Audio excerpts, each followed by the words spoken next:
choice. My body, my choice. My body, my choice. My body, my choice. Come on, everybody. My body, my choice. My body, my choice. My body, my choice. My body, my choice. My body, my choice. My body, my choice. Why am I not with you? Chanting about anti-vaccine. No, hold on, no. I support My women's body, rights. my I have kids choice. too. I support women's rights. I have kids and I have a wife, so I support women's rights. How are you gonna single me out?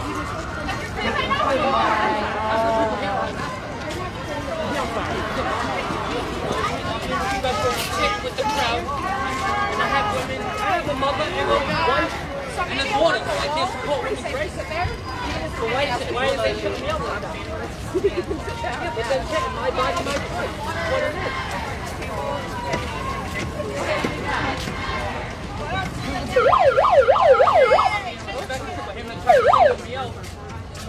Yeah, he came at me and said, I'm anti-vax. I'm not anti-vax. I didn't say that. Yeah, but I'm not. But I'm not. What do we want? Abortion justice now! Yeah, and I'm not anti-vax. I'm pro-choice. Just like this rally is pro-choice. My body, my choice. I believe in So my mother's a woman, my daughter's a woman, my sister's a woman. I can't stand up for their rights. I stand up for everybody. My body, my choice is for everybody. Not women, not men, everybody. You can't be hypocritical for the situation. My body, my choice for everybody. So someone who's Jewish is someone who feels like he's Jewish. Religion is a choice. Gender is not a choice. How do you define gender? How do you define intersex? That's not the same thing. The definition of a woman is No, I define black because but that's not a choice. It doesn't matter. Thank you for coming out. Of course. Always happy to do it.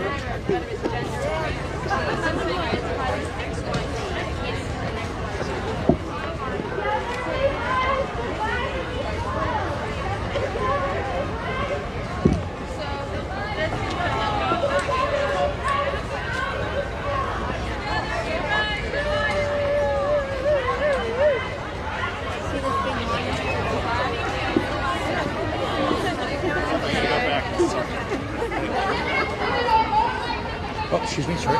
sorry.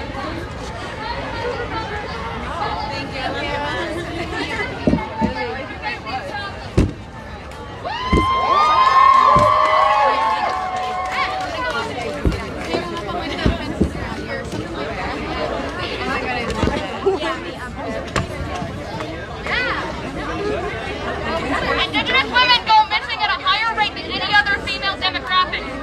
We need to find these women. We need to fight. We need to yell. We need to get involved.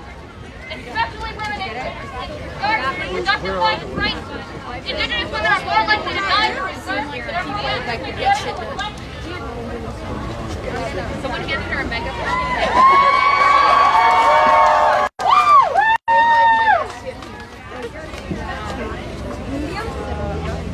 Okay, and?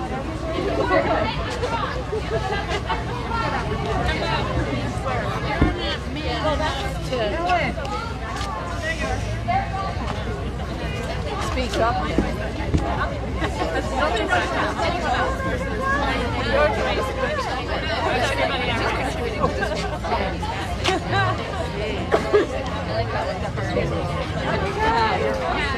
Some of like the anti-opposed people coming to counter. I've never seen a big presence of that when we have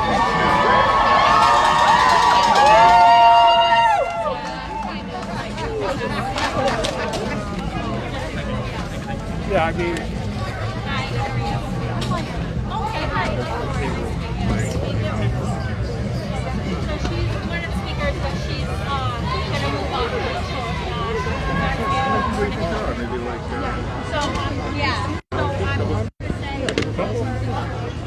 at first it seemed really quite hard, but it did gather. But when we started walking, everybody kept like coming in. Is that right? Yeah, good. Yeah, Okay, hi, I'm Nice to meet you. So yeah, did Alex give you your time? Did you give yours? Okay, yeah. What's your password, Barb?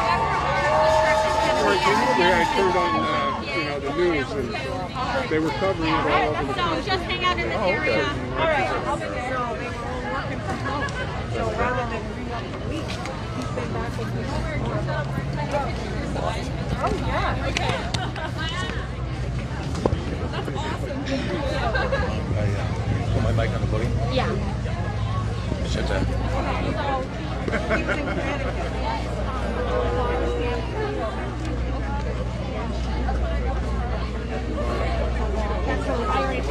So I just have to edit it. Where is the actual name list?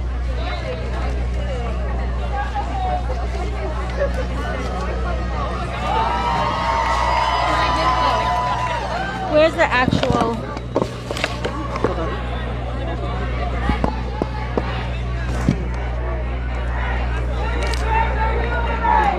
So where's the? Because this doesn't have. The lineup, Yeah. it's written in here. Okay. See how it Okay. so I'm gonna have to. So we already figured she was somewhere. We just here. So let's just do that first. Change. Yeah. That's okay. We need to stop with the My Body, My Choice thing. That was not one of our people that started that chant.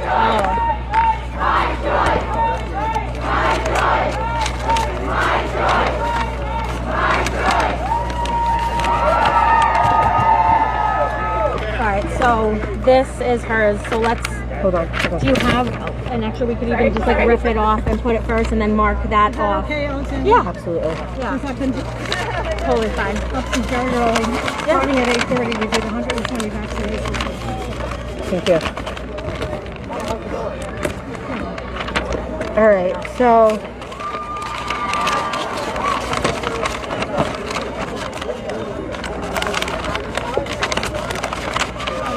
is this plugged in, the battery? Nope, but we can plug it in right now.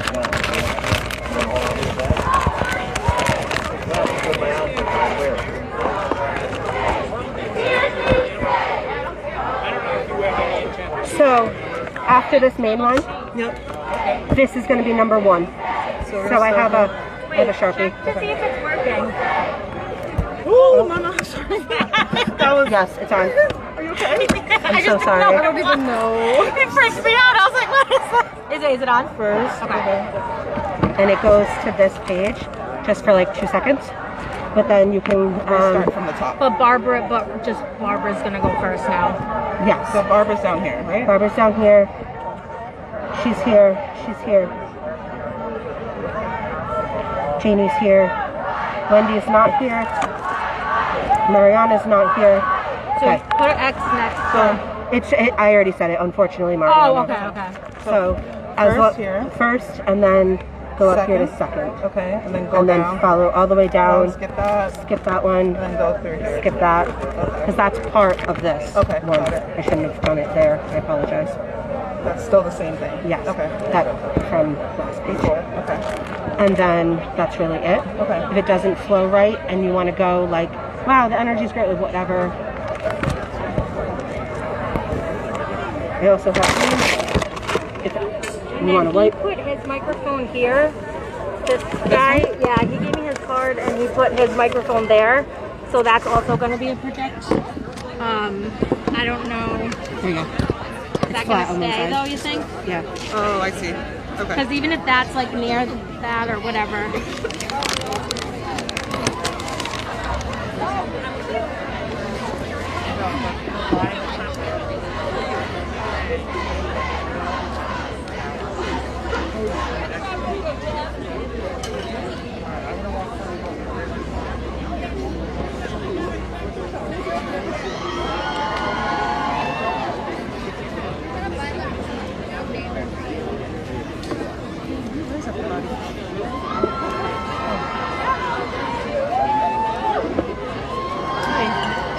Do we have to hold the mic? Or is this live? I heard. This one is the one that's going to project here, but where is this going to? Facebook, my live website, my Facebook Live. Okay, but is it going to project or no? No, I actually sound noise. Okay, so just this. Okay. Make sure you speak into this one. Please focus on that. Okay. Okay. And So, I have some notes. okay, perfect. Yeah, so she's going to introduce you first, okay? Thank you so much. No problem. Just let me know. Just let me know. Start? Yeah. Hi, everyone! All right, now it's on. One more time. Hello, everyone! Does that sound like it's doing anything? Can everyone hear me? Yes. All right. So my name is Oge. I'm a physician at Women and Infants Hospital. It's very lovely to see everyone here. My pronouns are she and hers, and I'm just here to talk to you about abortion rights. We all know why we're here. I want to thank every single one of you for coming out for such a momentous and important occasion where our solidarity, our togetherness, and our voting rights are our superpower. All right. We have known that the day when abortion access would be challenged at the Supreme Court was coming. This is not a surprise. This is not a secret. Abortion access has been systematically under attack in this country for decades. Abortion access has been systematically under attack in this country for decades. It is beyond time for abortion to be secured legally, funded fully, and equitable, and available for all who need it. When they need it, and without shame or stigma. Abortion rights are meaningless without funded clinics in our community, widely accessible medication abortion, and a world where our abortion stories are respected, heard, and uplifted. Now is the time for us to show up and fight for our communities. Honestly, we need more than Roe v. Wade. We need everyone to come together and stand together for such an important cause. This is not about politics. This is not about what you think or what you believe. This is about women's rights, women's health care. All abortion bans and restrictions are extreme and target people already more marginalized by our healthcare system to deprive them of abortion access, shame their healthcare decisions, and put unnecessary hurdles in their way. Decriminalizing reproduction is also fundamentally interconnected to other decriminalization efforts, including substance abuse and sex work, that similarly threaten bodily autonomy. It is no coincidence that anti-abortion politicians are stripping away abortion rights and voting access at the same time. They know if you can't vote, you can't stop them from making bad abortion policies. This is how systematic racism works, by keeping down marginalized communities from influencing decisions that affect them the most. We must demand to move forward in continuing to make voting easily accessible to all. We are very fortunate to live in a state where we are protected under the Reproduction Privacy Act, which former Governor Gina Raimondo signed into law in 2019. Sorry. She said it. Protects access to reproductive health care here in Rhode Island at a time when access is under threat at a federal level and in states across the country. Even with such a large victory for our state, there is still work to be done. A right is not real if people can't access or afford that right. So we have our first speaker today. We have the first female adult cardiologist in Rhode Island. She has been active in the pro-choice and feminist movements for over 50 years and was an abortion provider in Washington, D.C. and Planned Parenthood of Rhode Island. Please welcome Dr. Barbara Roberts.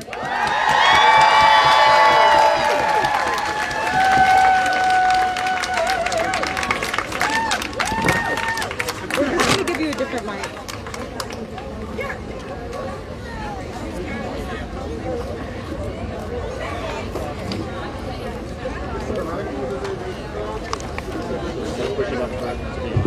Is this better? Yeah. I don't want to have to hold it. Huh? I don't want to have to hold it. So I guess it. Sisters and brothers, can you hear me? A popular medical dictionary defines disease as literally a lack of ease, and venereal disease as one usually acquired through sexual intercourse. It's apparent, therefore, that unwanted pregnancy is the most common venereal disease. It is associated with immense physical, mental, economic, and social suffering. In seeking to be cured of this disease, women throughout history have risked pain, mutilation, and death in numbers that stagger the imagination. Today, when the cure for this disease is statistically safer than carrying that pregnancy to term, abortion is still widely withheld by antiquated laws and religious tenets not shared by the majority of people. These were the words I used in my first public speech on abortion. It was the spring of 1971, 2 years before the Supreme Court's Roe v. Wade decision legalized abortion. I was testifying in front of the Connecticut legislature, which was considering a slight liberalization of the Connecticut abortion law. It's 50 years later, and I'm still advocating for safe legal abortion because we are facing the very real possibility that Roe v. Wade will be overturned. The Supreme Court is stacked with some conservative, anti-choice justices. Texas has just passed a draconian law, but in wide areas of the country, even before that, abortions have become difficult, if not impossible, to obtain. Doctors who perform abortions have been picketed, threatened, and even murdered.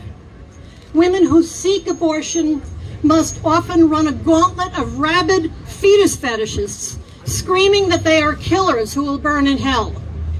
And laws that make it harder to obtain abortions have been introduced in many state legislatures and have been upheld by the Supreme Court. But laws criminalizing abortion aren't just inherently sexist, they are also racist. Women die without access to safe, legal abortion, and minority women die more often. According to the Centers for Disease Control, between 1972 and 1974, the mortality rate due to illegal abortion for non-white women was 12 times that for white women. I was a medical student in the days before Roe v. Wade, and I saw firsthand the horrors of illegal abortions at the hands of back alley butchers.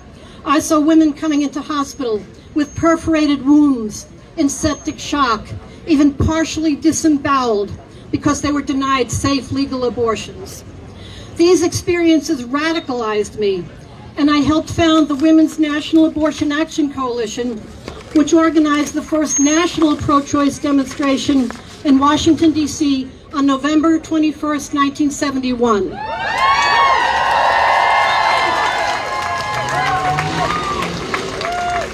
I didn't expect that I'd be fighting the same fight 50 years later, but here we are. The oppression of women is nothing new. For thousands of years, we have been second-class citizens of the human race. For thousands of years, we were bought and sold like cattle. We were burned at the stake as witches if we spoke our minds. We were kept illiterate and uneducated, and we were prized only for our fertility, for our ability to give birth to the next generation of cannon fodder for the endless wars our government wages. It is only by coming together and demanding change, demanding equal rights, demanding the right to control what happens inside our bodies, that we will change the trajectory of history.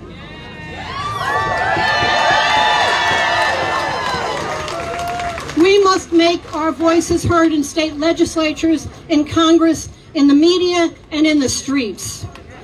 We must demand that those running for office reveal whether or not they are pro-choice, and then vote accordingly. Let us proclaim today, here, that we will no longer tolerate laws that degrade, mutilate, and murder women.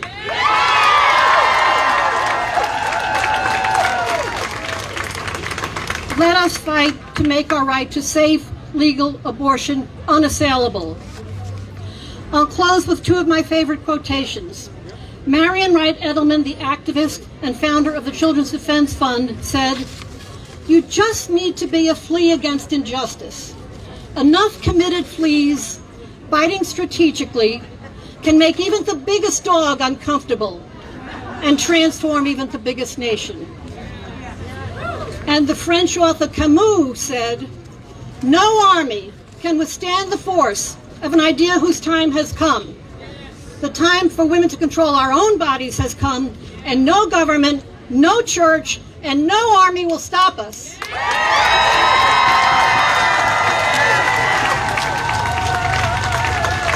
Thank you.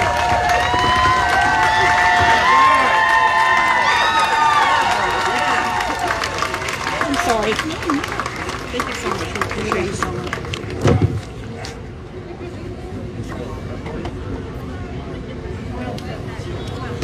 Our next speaker is Councilwoman Nerva LaFortune. She is running for mayor here in Providence and has been a fierce advocate for Roe v. Wade for the longest time. Please join me in welcoming her.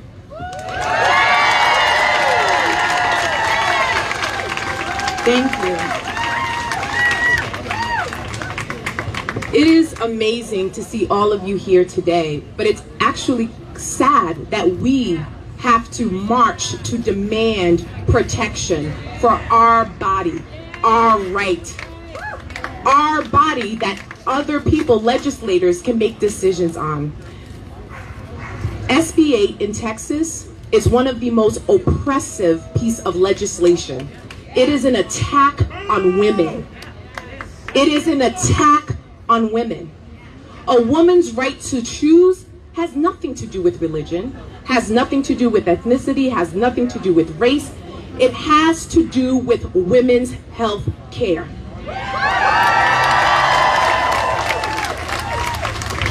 So I'm going to share a story. When I got pregnant at the age of 19 years old, I was a freshman in college.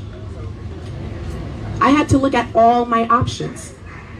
I don't have a lot of money. I had to take out an emergency student loan just to pay my first year that it took me 20-something years to pay. I finally paid it 2 years off 2 years ago. Sally Mae. But I was by myself. I was living in Florida. I was an immigrant. Just 5 years prior, I had just gained legal status. I wasn't yet a U.S. citizen. So, which means I didn't have access to any type of like food stamps or any type of support services, and I had a high-risk pregnancy. I went to an abortion clinic. I spoke to someone there. I went to see some nuns to look at adoptions. I spoke with friends. Now, I chose to give birth to my son, but what I did have is a choice.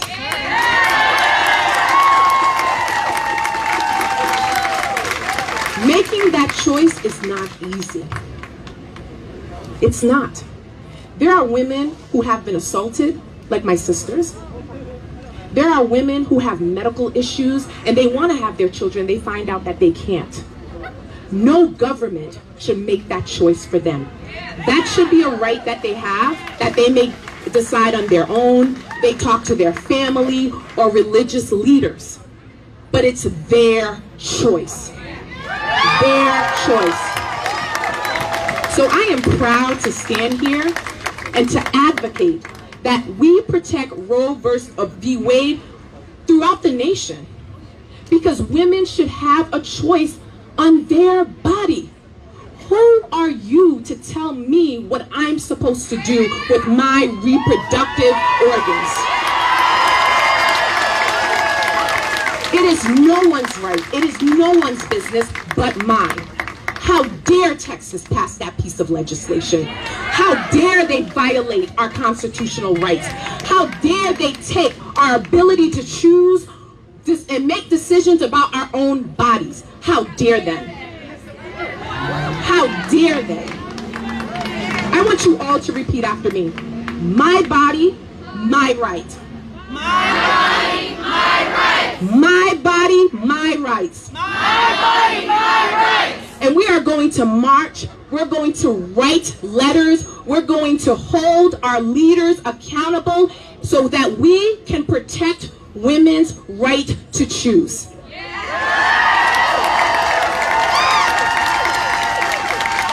My story is one of many, and there's going to be many more. And if we do not protect that right, more women are going to be hurt. Women are going to back alleys or in places they're not supposed to do just to make that decision, and it's not okay. So continue to advocate, continue to demand that our legislators take their hands off of our reproductive rights. And we cannot rest until that right is protected in every single state in our nation. Thank you. Thank you so much, Councilwoman. And this is a reminder for us to all participate in our government actively by voting, okay? All right, our next speaker is Narragansett Tribal Nation Elder, global and local lifelong activist, an Indian country advocate, founder of Red Wind, a human trafficking specialist, and a Native Green executive leadership. We welcome a mother, Nana, a columnist and author. She was previously the CEO of Planned Parenthood, Rhode Island, and is a former top WPRO talk host. Help us welcome lifetime advocate, Mary Ann Sorrentino.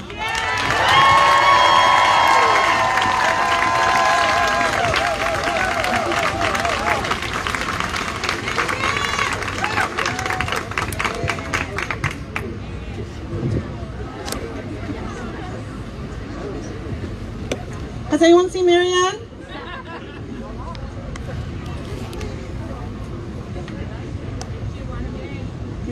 Oh, okay, while we're waiting for Mary Ann, we'll invite our next speaker as well.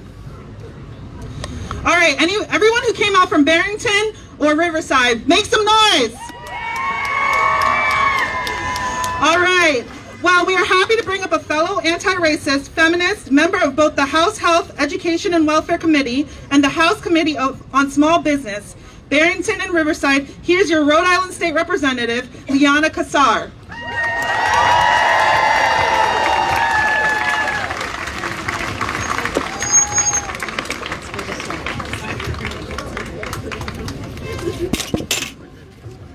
All right. Thank you for being here today, everybody. This is amazing. Give yourselves a round of applause. All right. I hope you're all feeling healthy today, and my heart goes out to anyone who's been struggling during this pandemic. We will make it through if we continue to stick together and we take care of each other. The pandemic has spurred tremendous economic crisis, disproportionately impacting women and people of color. There's more stress than ever, more mental health and behavioral health challenges, more strain on our relationships and our families and our stability. Barriers to reproductive health services and threats to abortion access only compound that stress. Access to abortion is a reproductive, economic, racial, and gender justice issue.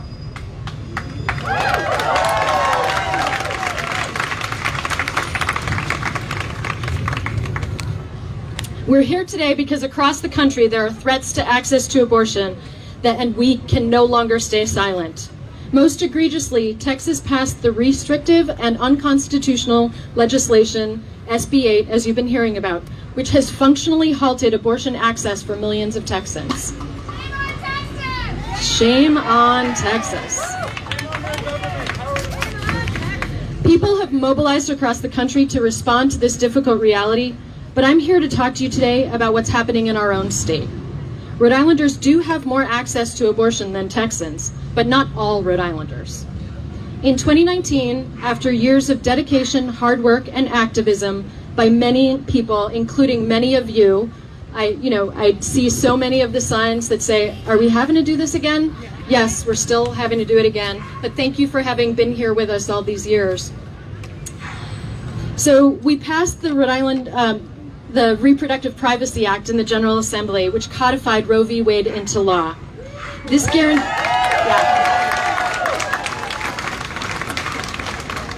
that guaranteed a right to abortion for Rhode Islanders no matter what the U.S. Supreme Court decides.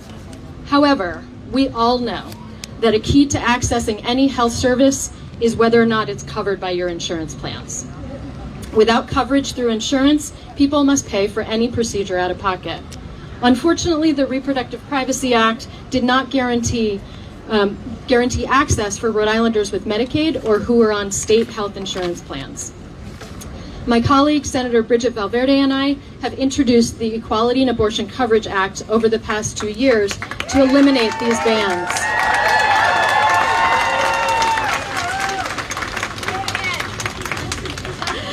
So the Equality and Abortion Coverage Act has two main goals. It eliminates the bans on insurance coverage for people on Medicaid and people covered by state health insurance plans.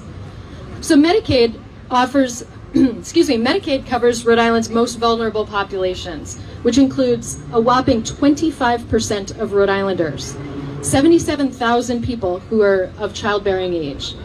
Many of our lowest wage earners in Rhode Island are women of color who receive their health care benefits through Medicaid. Medicaid also covers people with disabilities and current and former foster youth. They deserve equal access to health care, including abortion, but structurally, by leaving people on Medicaid out of the Reproductive Privacy Act's protections, we created unequal access to care. Our state health employee plan covers about 32,000 Rhode Islanders. It's our state health plan. So that includes government employees, health professionals, college professors, students, and public servants who make our state run every day. They and their family members do not have abortion coverage in their insurance plans. The out-of-pocket cost of an abortion could consume a potentially catastrophic proportion of a month's income. In 2016, 75% of abortion patients in the United States were low income. Almost 50% earned incomes below the federal poverty level. Without coverage of abortion through Medicaid, we are setting families up for catastrophic economic impacts. Given that 60% of women who seek abortions already have at least one child, this legislation severely impacts our families. In Rhode Island, we pride ourselves. We pride ourselves in our sense of community, in our independence, and our respect for each other's beliefs. We treasure our families, and we fight for justice. Let's finish the work of the Reproductive Privacy Act. Let's trust people and their healthcare providers on their medical choices, and let them follow their own beliefs. And more importantly, let's remove the risk of financial hardship.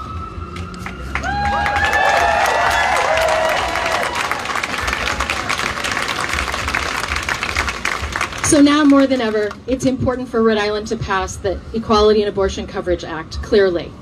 So you're here and you're ready to take action. So here's 3 things you can do to donate your time, your talent, and your treasure to make a difference to get this bill passed.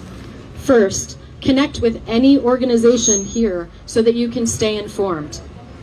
So there are some great advocacy organizations. Just go around to the tables. Please sign up for at least one so that when you walk away from here, you are on someone's mailing list so you know exactly what's happening with the Equality and Abortion Coverage Act for the rest until we get it passed.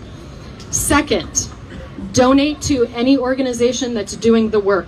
While most of our organizations depend on volunteers, and all of you are fabulous, I hope you're all volunteering, that's not enough. We need funds to support mailings and office space and everything to make this happen.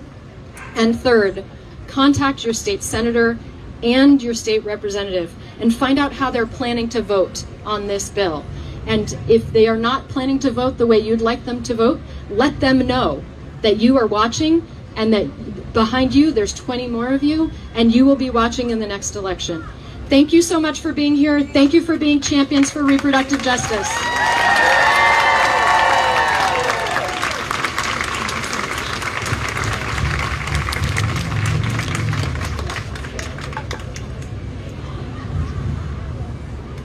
All right, with open hearts and open minds, we welcome another speaker, Indira Toure.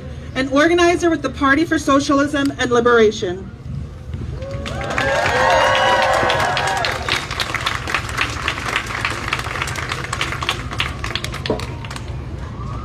But so before I typically give speeches, I like to start off with a chant. So 3 times after me. Can you hear me? We won't go back, we will fight back. We won't go back, we will fight back. We won't go back, we will fight back. We will fight back. All right, my name is Andita and I'm an organizer with the Party for Socialism and Liberation. We believe that the struggle for reproductive rights is a class struggle. It is a struggle led largely by working class women, but benefits all working class people. These attacks on reproductive rights are not just an attack on reproductive rights. It will disproportionately affect poor and working class women of color. This is an attack on the working class as a whole. We face a crucial moment in which the struggle for reproductive justice must openly confront racism and poverty.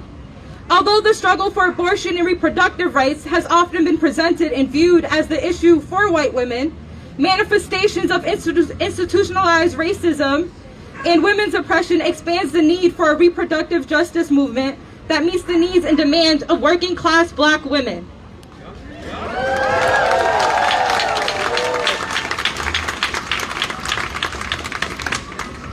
Although Black women make only 13% of the women in the United States, they get 40% of the abortions.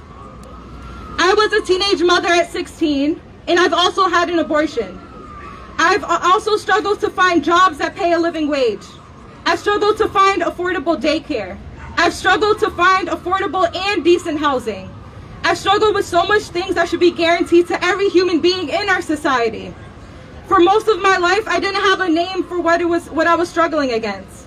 Now I do. I've been struggling against not just sexism and patriarchy, but capitalism.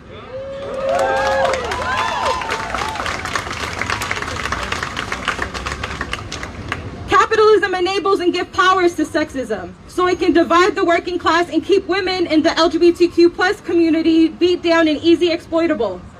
The fight for reproductive rights is the tip of the iceberg. This is the fight for our lives. Although Cuba is a socialist country living under genocidal and unjust blockade, they are able to provide their women with reproductive health care that we are still fighting for to this day, to this very moment. In Cuba, mothers get 18 weeks full pay of maternity leave and an additional 40 weeks at 60% pay that not just the mothers can take, but the fathers. In the United States, guess how many days of maternity leave we are guaranteed? 0. Exactly, none, shame. During pregnancy, women receive frequent home visits by their neighborhood doctor, cost-free. The United States spends more money on healthcare per person, but has a lower life expectancy and a higher infant mortality rate. And that is because of capitalism. The money that is pumped into this quote-unquote healthcare system mainly goes into big pharmaceuticals and corporations that seek to make money off of every single drug, procedure, and medical treatment. And when you have society centered on making profits and super profits, thinking about the well-being of people is secondary at best.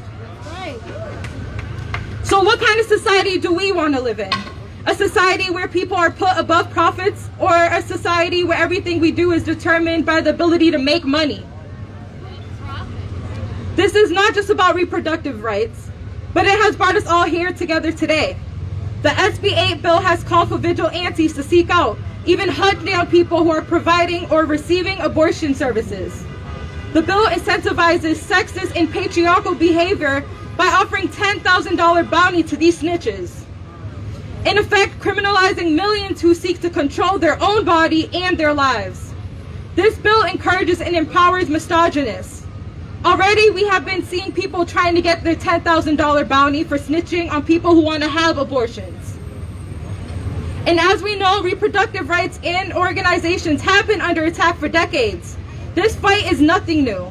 We need to tie the fight for reproductive rights to housing, wages, healthcare, and war. During this pandemic, the government offered a measly $1,200 stimulus checks.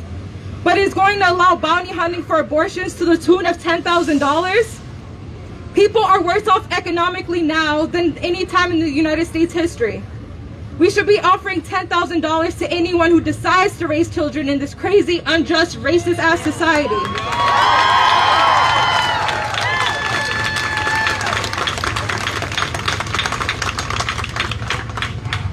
The Democratic Party currently has a majority in the House, in the Senate, as well as the White House.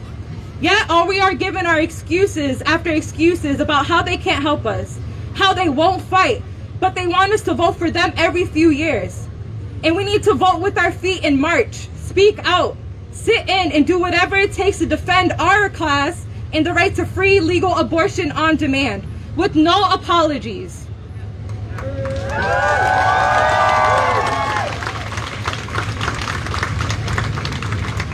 We demand the Democrats end the abortion debate and legalize abortion in all 50 states. This is the only way to stop state-by-state tactics aimed to completely gut Roe versus Wade. And we need a militant national women's rights movement to demand the Democrats to stop treating women's rights as a debate or a bargaining chip for re-elections and to legalize abortions now.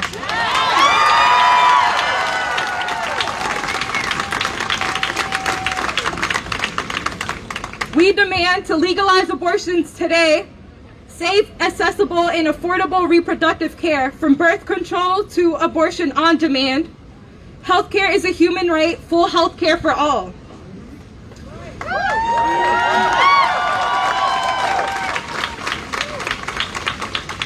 Women of oppressed nationalities and classes have never allowed mainstream white feminist movements to determine our fate and co-opt the struggle for women's equality. Women and socialists like Ella Baker, Claudia Jones, Angela Davis, and so many more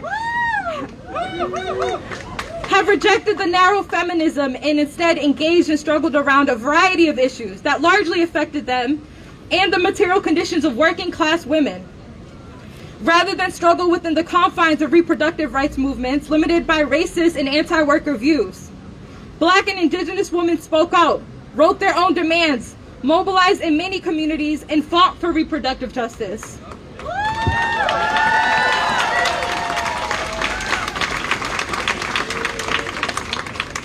Women in the United States are fighting against a system that is moving in the opposite direction of our liberation. We can imagine radically different frontiers of what we can accomplish when we own our own government, when our own government isn't fighting at us at every turn. To break out of this oppression, we must break free of the capitalist system, which is designed to maintain inequality. We must fight for socialism. Only socialism can liberate women. Thank you.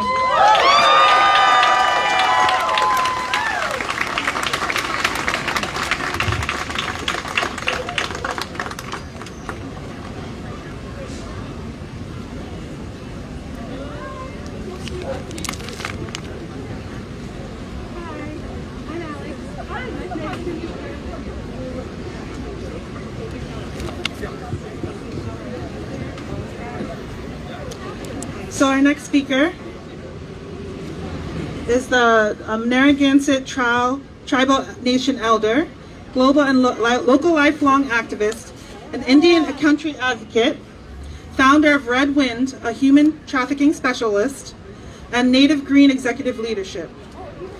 We welcome a mother, a nana, a columnist, and an author. She was previously CEO of the Planned Parenthood Rhode Island and is a former top... You're confusing those two. Those are... Oh, sorry. Yeah. Oh, sorry, I was reading both. All right. So let's stop at trafficking specialist and Native Green executive leadership.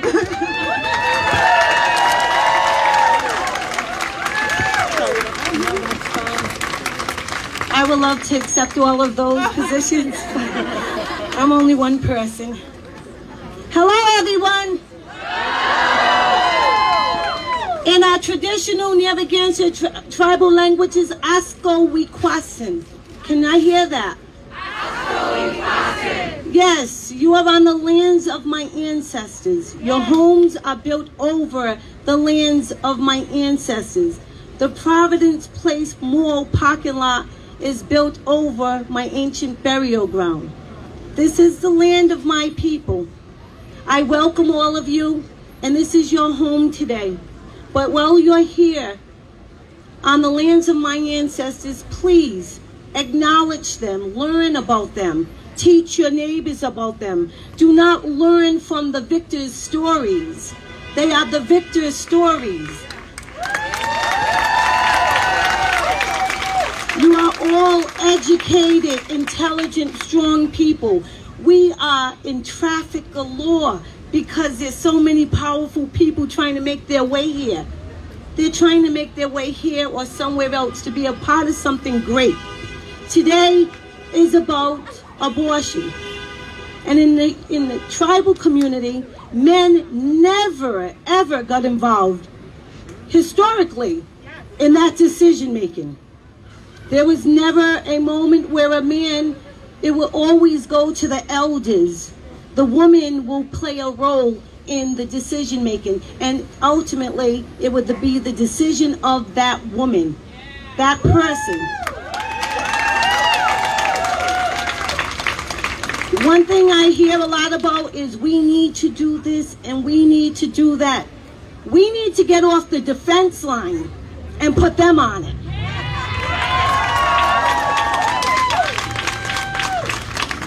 We need to let them know that their power is false power, and what they are is intimidated by our power.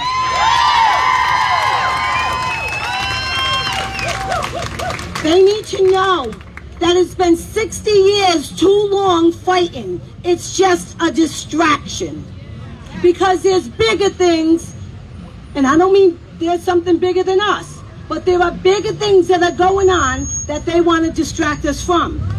Why are they so interested in our uterus? We need to stop questioning them. They are questioning us. Let's question them. Why are you so concerned with me? Why do you want to violate that place in me? Why do you want to strip me from my power? Your mother is a woman. Your sister is a woman. Your daughter is a woman. What about you hates women? What have we done to you that you will try to take away a power that does not belong to you?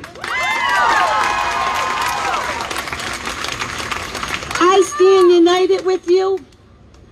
We have all gone through some things in our life, women, girls. We watch our friends, our family members go through things. We love them through it. It's the most sensitive time in our lives. It's fragile. It's precious. And nobody belongs there but you.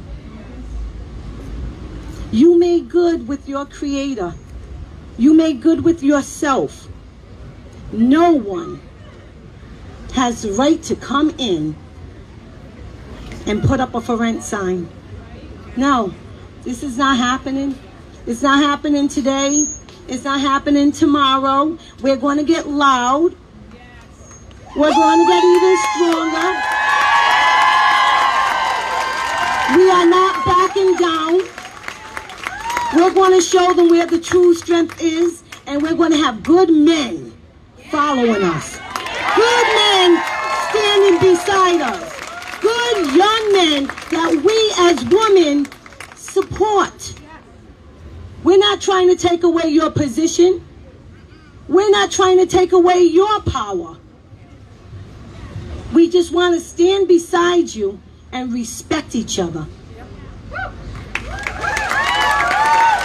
So, all you beautiful spirits out there, I brought a little bit of medicine for you, which in our traditional ways, it's to rid of any bad energy that may cling to you. It does not belong to us, so we set it free, right? But I ask the men out there, I know it seems like it's all about us, and it is. It's our vagina, our uterus. But we respect you for standing again by us. We respect you for being here. We respect everyone that has come here and given up their time from their busy schedules, from their families, because they know the importance of what today is about. And if we allow them to take another move forward, they're going to kick us over that fall. So let's stand together and stop pushing right back.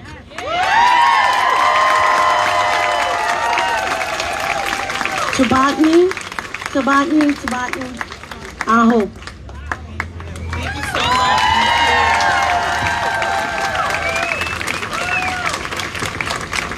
Thank you so much. Thank you so much. All right, I've introduced you now 3 times. So again, one more time, we would like to introduce the columnist and author. She was previously CEO of Planned Parenthood Rhode Island and is a former top WPRO talk host. Help us welcome lifetime advocate Mary Ann Sorrentino.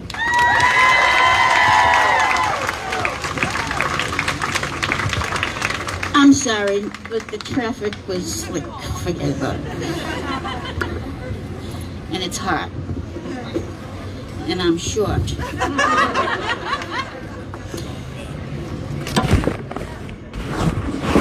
I'm sure you're all tired, but imagine how tired I am. I have been doing this, battling this battle for 44 years.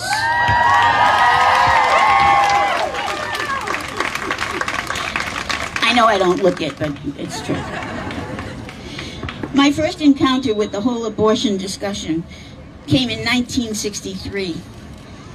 I was a sophomore in college. I was about to go for my junior year abroad in Florence, and this woman in my class had been chosen for my roommate. And she lived on my floor in the dorm, so I already knew she was a really hot number from New York, and she'd already slept with about 12 guys. I still hadn't figured out how to tie my shoes at that point. So, being the good Catholic young woman that I was at the time, I went to the dean and said, I can't be the roommate of this girl when I go to Florence. And she said, why? And of course I wasn't going to tell her she was a slut, so I said, well, we just don't think this. So she said finally, that's not a good enough reason. So she became my roommate, and we actually became best friends. And over the years, I watched her assorted adventures, and one day she came home when we were roommates and said that she was pregnant. Now here I am, I'm in Florence, I'm a good Catholic girl. I said, well, we have to figure something out because you have to have this baby. She said, no, I'm not having it. And I said, what are you talking about? Well, long and the short is, this woman on her own in a foreign country with very little money, we were students, she found the way. This is my first lesson that I learned and remembered. You will not force a woman to have a baby she doesn't want to have. You can't do it.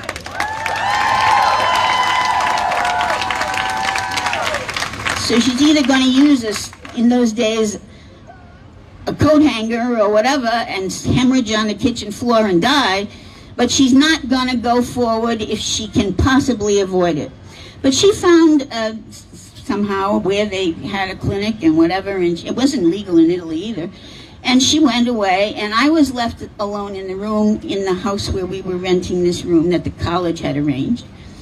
And I was terrified because I thought, suppose something happens to her and her mother doesn't even know, and I'll have to tell her. Oh my God.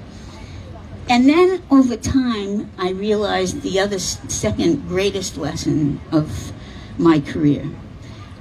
I came to the point where I realized I cared more about that woman than I cared about being pro-life, so-called.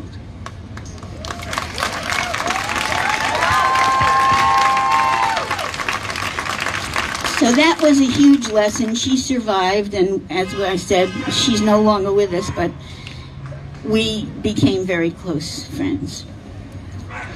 So I've been at this all these years. I became the executive director of Planned Parenthood in 1977. Many of you weren't even born yet, right? And we had just opened the first freestanding abortion clinic in the state of Rhode Island. So, in the course of this day and this chat that I'm going to have with you for the next few minutes, I'd just like you to take away, if you don't remember anything else I say today, I want 2 words to stick with you forever.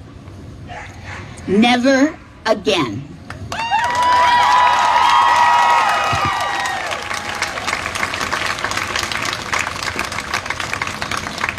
As some of you know, Planned Parenthood was an idea that started really in the head of a woman named Margaret Sanger, who was a public health nurse.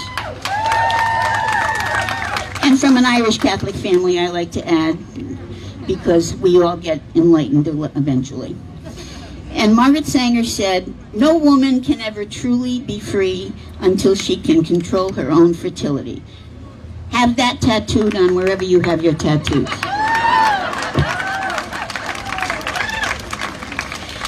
I know that some of you who haven't even been in this as long as I have feel some days, and this is probably one of them, as if we're not making any progress and we're never going to get rid of this and it's going to always be a nightmare. That's wrong. The fact is that we're here today in these large numbers with all of this enthusiasm and commitment, and we have incredible energy, and we're going to win because we are 2 things. We're convinced and we're committed. We're convinced that it's our right to control when and if we will, if ever, have a child. And that is a necessary, treasured, and inalienable right that we have to make that decision. So that's when we start to say with passion those 2 words, never again. You got it. We're committed to defending the right that we will not return to the inhuman bondage of forced pregnancy. So let them hear that battle cry every day. Never again. Never again. That's it. We in Rhode Island are especially proud. We live in the most Catholic state in the Union, yet we have stronger reproductive freedom laws than many states with less religious pressure on them. So first I want to, before I forget, take my hat off. I don't have it on, but if I had one, I'd be taking it off. Hats off to the lobbyists, the supporters, and donors on our side. And I want to say special thanks, and if he's here, he's going to be mortified because he hates attention. But Steve Brown of the ACLU and Lynette Labinger of the ACLU.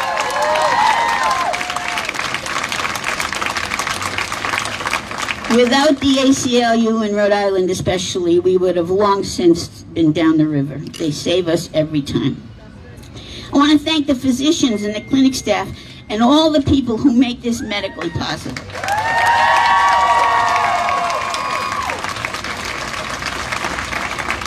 And I want to recognize with special gratitude the corps of enlightened Rhode Island voters, lawmakers, and supporters who have buoyed us up with and have helped us to get through all of the significant pressure that we have been under and remain under. But we know it'll stop because we know that we're going to go to never again. Every time. Never again. Every time. So often those adversarial forces are led by xenophobic hypocrites whose private lives are often rife with perversion themselves. And they should spend more time doing penance for their own sins, in my opinion.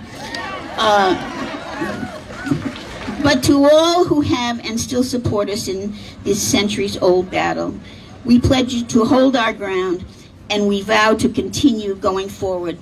And in every step of the way, we'll be shouting. That's it. You're so good and fast learners, really. So ask yourself now, why am I really here today? Each of us has probably a personal answer to that question, a private story they might or might not want to share. But collectively, we're here to give voice to the women of yesterday who gave their lives fighting for reproductive options and were slaughtered in the unsafe, unsanitary, inhumane absence of safe, legal, surgical choices.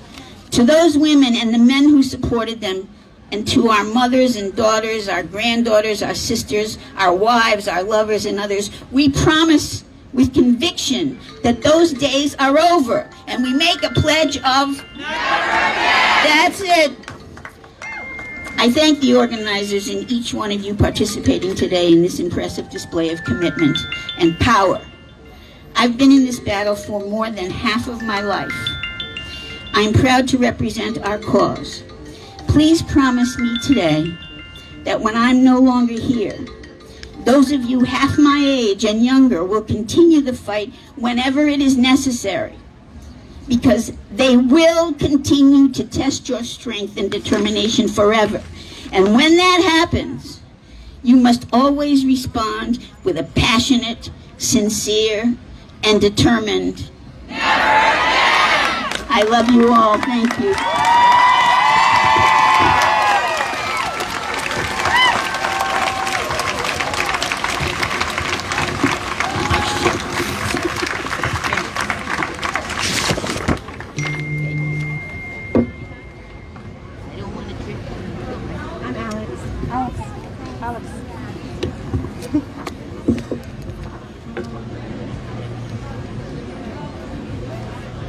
All right, so right now we're going to take a very much needed brief stretch break and get our hype team out. So you can get some water, some snacks at the table, kindly visit all the organizations that showed up, and then we will return here in about 2 minutes, okay?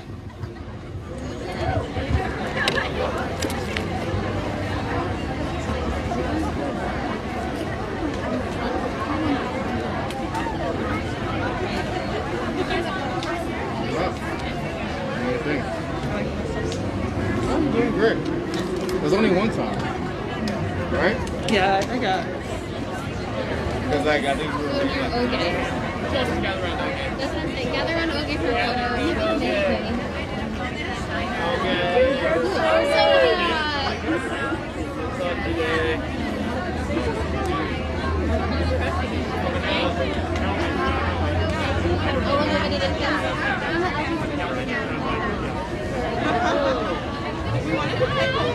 Yeah, let's take a picture. Yeah, let's take a picture. Celebrity. We're not using you guys. Do you know how to find some too? Share? Okay. Yeah, let's see what.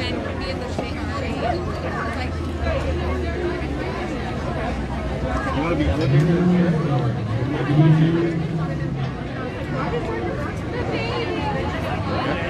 Yeah, I hear you. Sorry, what did you say? I'm trying to figure out where you guys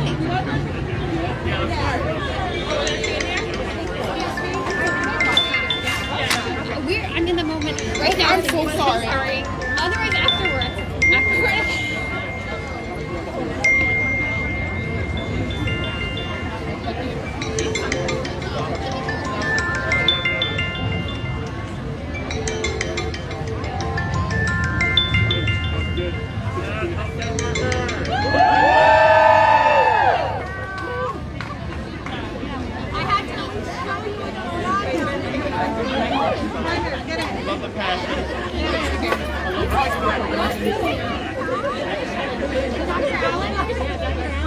Yeah, Dr. Allen, thank you.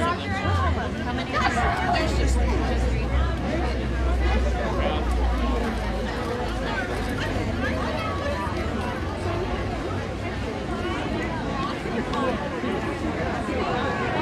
Can you take one without mask too, guys?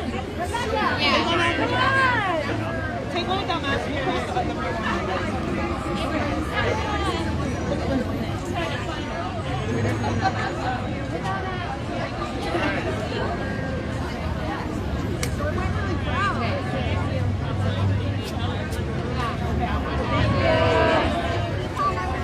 You're doing a great job. mess up some How you doing? Hi, baby Bennett. You're the littlest feminist ever. Oh, yeah, he's so into it. I love you so much already. You're crashing it. You're so alive. No, you're amazing. Tell Lucas you've done a good job. You have a couple more speakers? Yes, we have 2 more. I think. Yeah, I'm sorry. No problem. I see you got a photo. Okay, we're gonna start. Okay, we're gonna return back. Mosey your way back on. We have a couple of more speakers, okay?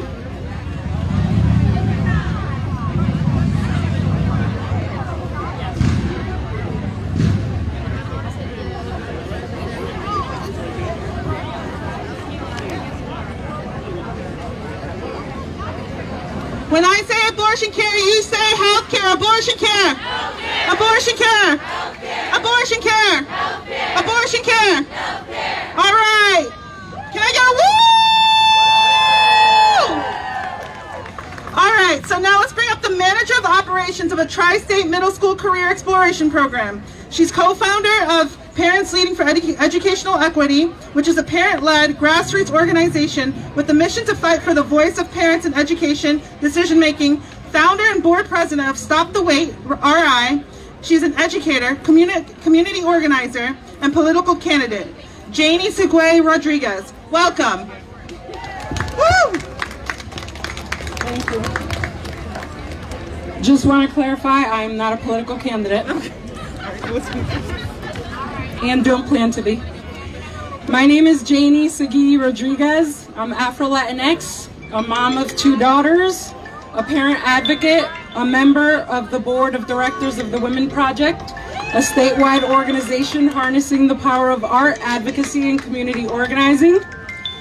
As a woman of color, it is all too clear to me there is no equity or dignity for women of color if we do not get to control our bodies and our futures. That absolutely demands that we do all we can to stop bans on abortion.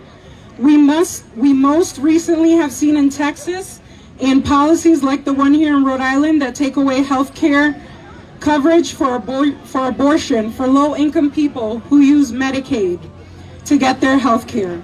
We must also rally for birth justice and maternal justice.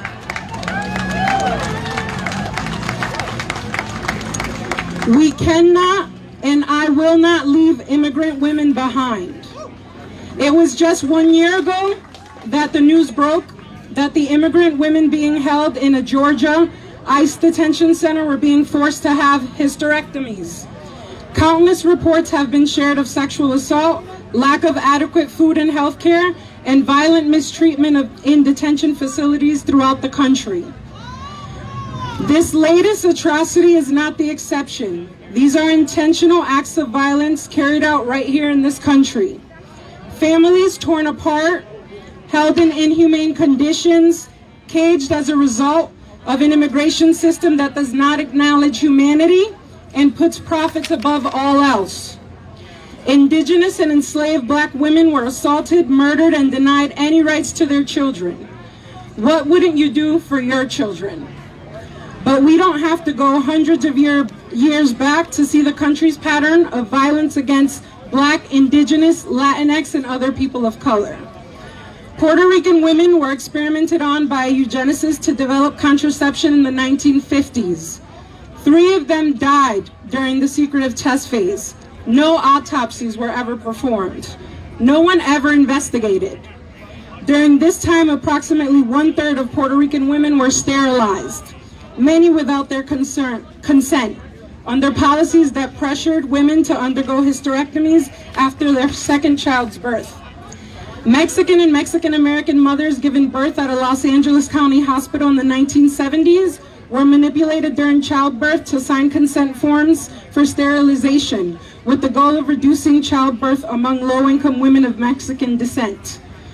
In the 1980s, welfare reform included racist, coercive family caps as a condition of utilizing public assistance or nutrition programs. In recent years, there have been several reports of women being told they can go home to their families and have reduced prison sentences if they are sterilized or use a long-acting contraceptive method. And just in the past year, we have seen countless attempts to take away the ability to make our own decisions about our bodies and how we build our families through bans on access to abortion. The reproductive and bodily autonomy of women of color has been a subject of control and attacks for generations. This work is intersectional. If these stories are not at the forefront of your work, kindly take a step back. We will not be silent, and we will not allow it to continue any longer.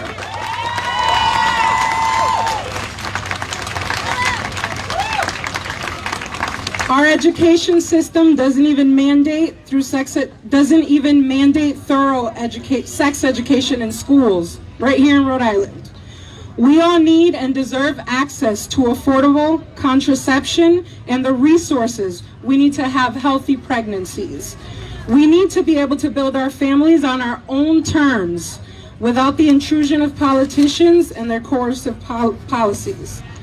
Politicians, prison wardens, or hospital administrators should not be given the power to make decisions about our bodies, our health, or our families. We should remain in control of seeking the care we need to prevent pregnancy, to seek an abortion, and to have healthy pregnancies on our terms with the support of the people we love, not the intrusion of people looking to push their own agendas.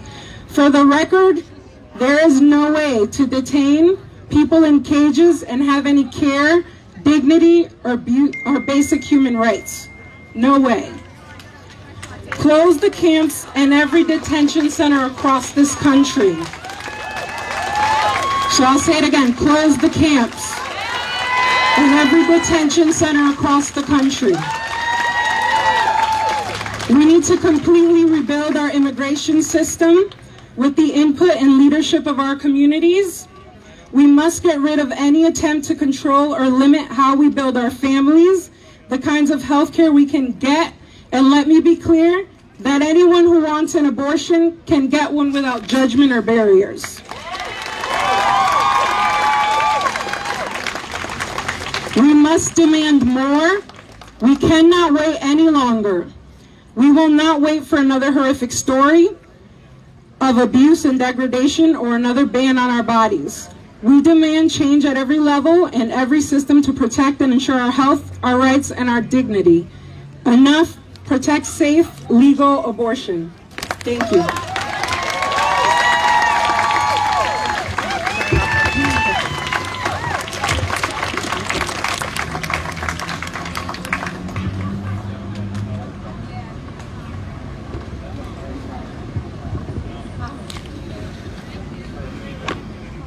So sadly, our next scheduled speaker, Wendy Manchester Ibrahim, is unable to be with us today, and she will be greatly missed, okay? But it is with great honor to welcome the very first Hispanic to win statewide office in New England. Originally from Puerto Rico, a proven leader who is in her second term of being the Rhode Island Secretary of State, a wife, and a mom of 3. Okay. She will not be joining us today. But her name is Secretary of State Nellie Gorbea, and I'm sure she would love to be here.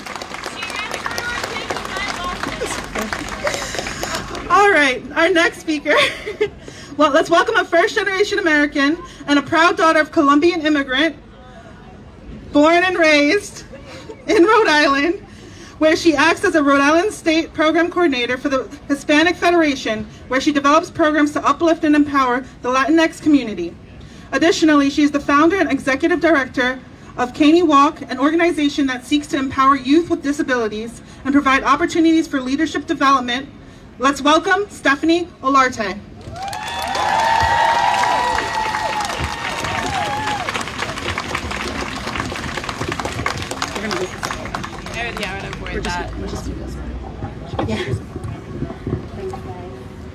So this one projects better. Okay. So you want her just to hold it? Yeah. See?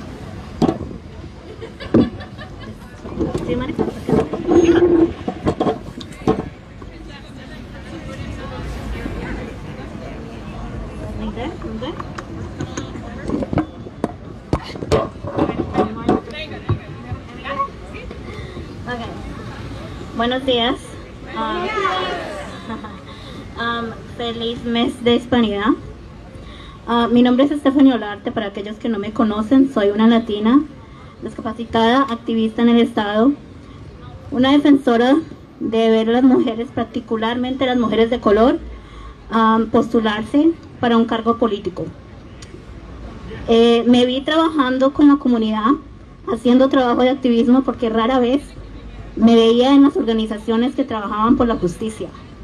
Nuestras voces no estaban centradas y nuestras voces continuaban siendo empujadas a un lado, no solo en el espacio político o público, sino que también mismos espacios donde supuestamente trabajaban para la liberación. Mi trabajo no es solo estar en una mesa escuchando a los demás, viendo cómo trabajan, pero no necesariamente para nosotros las personas de color. Por eso a mí no me importa hacer sentir a las personas un poquito incómodos. Es importante ver que las vidas de las personas latinas, afroamericanas, asiáticas, mujeres de LGBTQ, personas de LGBTQ, cualquier persona que tenga un útero, necesita tener su vida sin riesgos.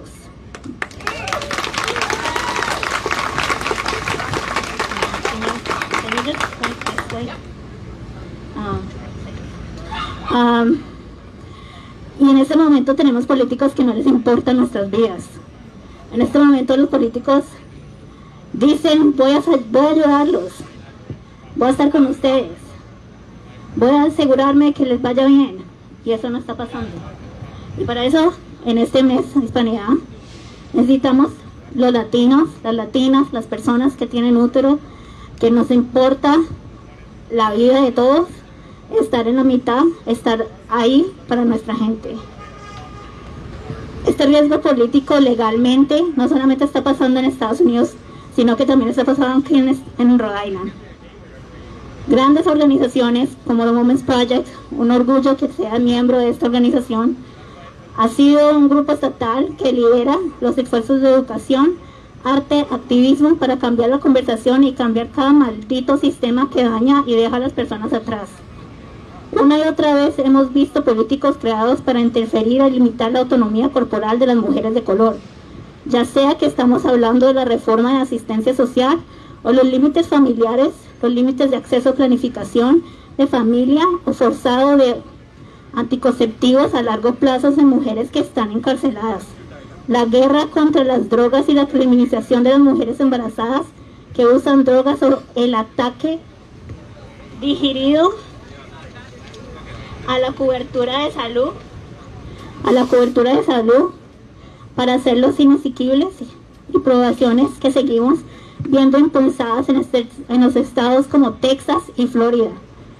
Se trata de una agenda todavía muy dedicada a controlar la maternidad de las mujeres afroamericanas, latinas y otras mujeres de color. Pero esto no solo está sucediendo en esos lugares, también está sucediendo acá en Rhode Island. Tenemos una ley vigente en este estado que elimina la cobertura del aborto para las personas que usan Medicaid y que necesitan obtener atención médica. Este es específicamente un programa estatal que se supone que satisface las necesidades de las personas pobres que no podrían pagar la atención esencial y el aborto considerado atención médica.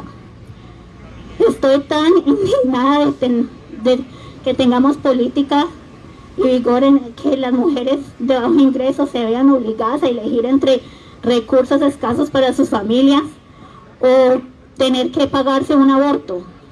O sea que para ellas es más importante la familia, pero para el sistema es más importante que ellas decidan su familia o su salud. Cuando le decimos a los empleados estatales que no pueden usar su seguro para pagar un aborto cuando necesitan, es un insulto para las personas que mantienen funcionando nuestro gobierno, por muy bueno o malo que sea. Cuando le decimos a las personas de bajos ingresos que usan Medicaid que no pueden tener una atención de aborto seguro, es asequible, dejemos en claro que los derechos de algunas personas simplemente no importan tanto como los de otras. Dado el impacto desproporcionado en las mujeres afroamericanas, latinas y de bajo ingresos, retener la cobertura de seguro está quitando absolutamente todo el derecho al aborto. Está decidiendo que las personas con dinero, o sea, las personas que pueden pagarse un aborto, no van a tener el problema. Pero una persona común y corriente, una persona latina, afroamericana, una persona de bajos ingresos, no van a tener la plata, el dinero para pagarse en eso. Medicaid está ahí para la medicina. Medicaid debería tener este programa de dejar que las personas que necesiten el aborto tengan su aborto. Eso es simplemente incorrecto. Este estado tiene que aprender, tiene que ser mejor y tiene que llegar en este tema.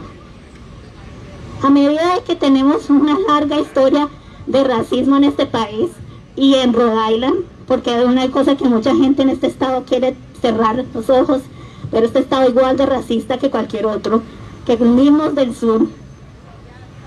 Tenemos que eliminar esta atención médica. Ellos quieren eliminar la atención médica necesaria y nosotros no vamos a dejar. Debemos hacer más para eliminar las barreras y abordar las desigualdades raciales en este país, en este estado. Los sistemas médicos y las formas brindando atención médica, proporcionar cobertura de salud para el aborto cuando las personas lo necesitan y realmente ser simple y poderoso para dejar en claro que Rhode Island representamos la dignidad y la autonomía de las mujeres, específicamente las mujeres de color que mueven este estado. Necesitamos hacer más que hablar sobre el robo y el derecho de aborto. Necesitamos asegurarnos que las mujeres de color ya no se queden atrás, ignoradas, dejadas a los lados. Necesitamos que las mujeres de color sean líderes en nuestras familias, en nuestras comunidades, y que merecemos protecciones, dignidad, oportunidad, justicia en todas sus formas, incluyan la justicia del aborto y la justicia reproductiva. Muchas gracias.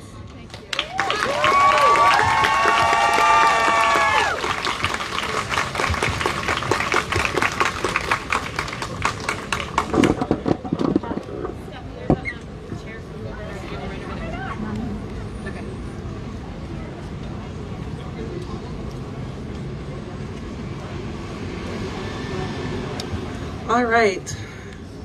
To wrap up the afternoon of all these incredible speakers, I want to introduce Amanda Sardi.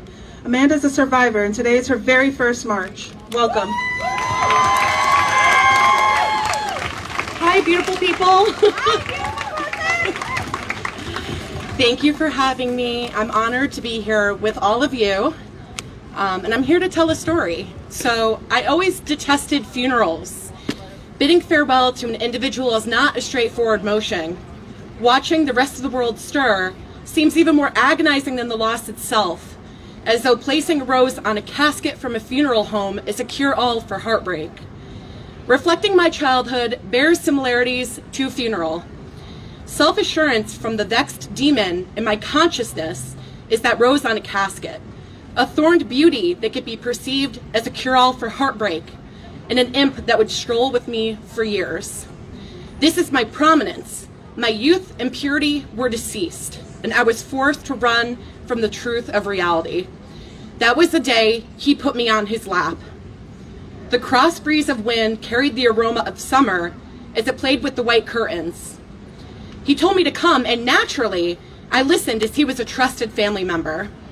I was advised that he wanted to tell me something as he put me on his lap, and I was told to face forward. I began to question what he was executing as he placed the palm of his hands on my sides, motioning them to my chest. I tried to excuse myself. I was advised only a second more as he arranged himself under the waistband of my pants. It was not a single occurrence. I take myself back to those moments. Years later, embarrassment and sorrow is replaced with resentment. His hands were imprinted on my back.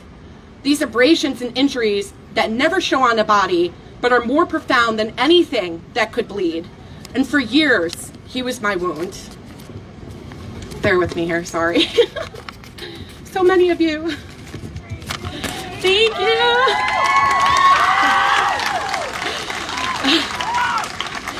I wore a veiled and unsolicited A on my chest that would impair my mental health for years. My esteem was at war with misunderstanding from those who chose not to listen. Years I have stood in silence, ready to speak, with hands stretched to the skies, begging. I yearn and I plead with every fiber of my core for the justice that I so desperately seek. And I have been standing at the interment of my childhood for far too long. I am the only attendee. As I stand between aching feet, I hear the tones of children and I marvel why. Saunter a day behind my eyes and understand the fissures of my person. Briefly fill your lungs with the air of my atmosphere, and thereafter return to me and tell me the efficiency of your chest. At what point has capacity hit?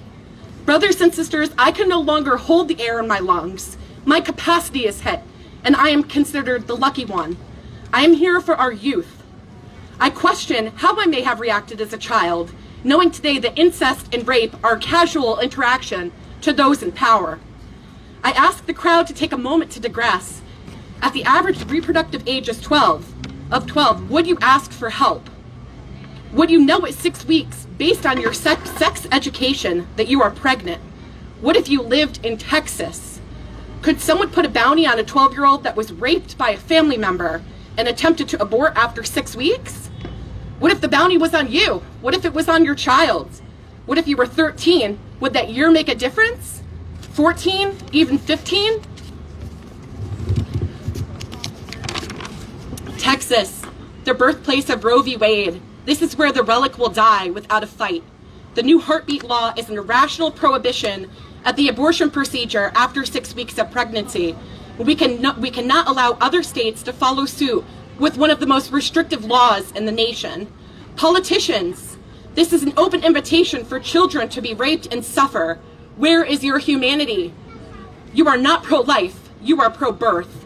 I plead with you to look at the analytics of Texas, ranking 50th in baby wellness checks, 50th in clinical care for infants, 50th for uninsured women, 43rd in maternal mortality, 44th in school funding per child, and 46th in child hunger. How dare you expect a young person to carry for 9 months? How dare you?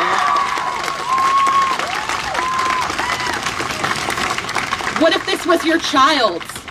States looking to follow with this new law mustn't be far behind on their metrics. Before the pandemic, I took a short trip along the coastal Maine. During that time, I observed a family enjoying the scenes. Their youngest was created by the universe, brought to an undeserving earth from the skies. I sat on a beached log as I watched her carry a pail of sand with pure delight. Energy poured from her locks of hair, curled with the mist and humidity of the Atlantic Ocean and painted with the finest brushes of the sun's illumination. She was pure and untouched. The fortitude of my soul began to deteriorate as my eyes filled with tears. And my partner asked why I was crying. I responded, one day she will know the suffering of this world. With that, I ask you, has your capacity hit? Thank you.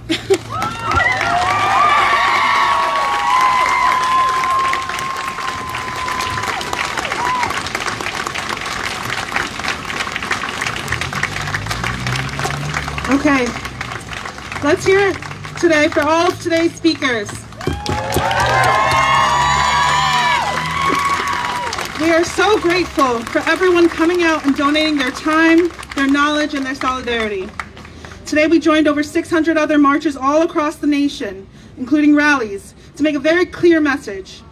I am so proud of Rhode Island for showing up for abortion justice and the human rights of all.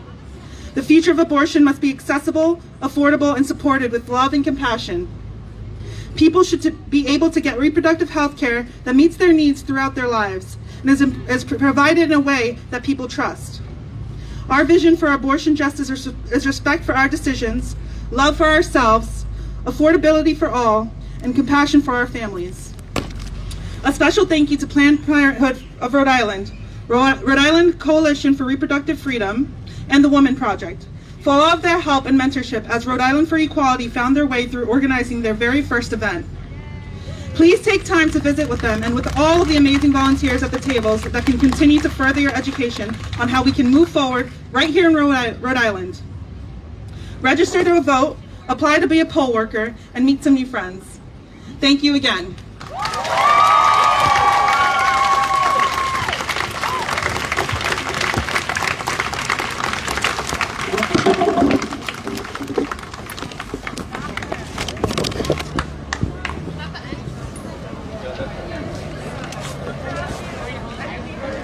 Folks, if you're listening now or you're listening to this in the immediate future, we'll be live tonight both at Waterfire and the Gloria Gemma event. We are the Coalition, loud and proud, outrage porn-free, civilly disobedient media broadcasting live. Well, today we're at Memorial Park in downtown Providence on South Main Street, but we'll be all over Rhode Island. You know, I always feel badly for the people who turn notifications on, because you can tell we cover it. Take a moment, if you could, like us on social media. We'd be grateful. Facebook.com/The Coalition Radio. And, of course, the mighty Twitter at coalitionradio.us. Have a wonderful day.